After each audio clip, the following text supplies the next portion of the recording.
جو لوگ طاقت رکھتے ہوئے بھی کچھ نہ کریں سوائے صبر کے، ان سے زیادہ خطرناک لوگ کوئی نہیں۔ وہ اپنے صبر سے ہی سامنے والے کی دنیا اور آخرت تباہ کروا دیتے ہیں، کیونکہ اللہ کی لاٹھی بے آواز ہے۔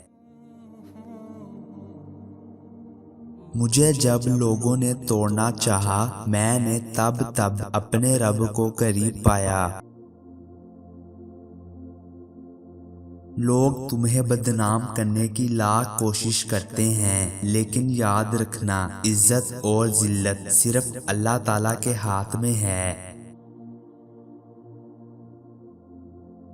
جب انسان اللہ کی پکڑ بھول جاتا ہے تو اس کا دل سخت ہو جاتا ہے، اور یہ اللہ تعالیٰ کے غضب کی نشانی ہے۔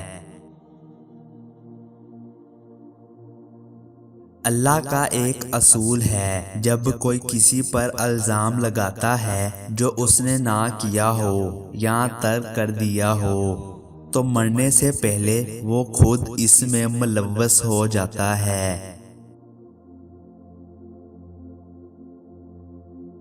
جب تم پر کوئی مصیبت آئے تو تین باتیں سوچیں۔ یہ مصیبت عارضی اور وقتی ہے، یہ مصیبت اللہ تعالیٰ کی طرف سے ہے، اور اللہ تعالیٰ کے فیصلے پر راضی رہو۔ اس مصیبت کے بدلے اللہ تعالیٰ مجھے کئی خوشیوں سے نوازے گا۔ سکون انسان کا کامل نہیں، یہ تو اللہ تعالیٰ کی عطا ہے۔ جب گناہ کے باوجود اللہ تعالیٰ کی نعمتیں مسلسل ملتی رہیں تو ہوشیار ہو جانا کہ تیرا حساب قریب اور سخت ترین ہے۔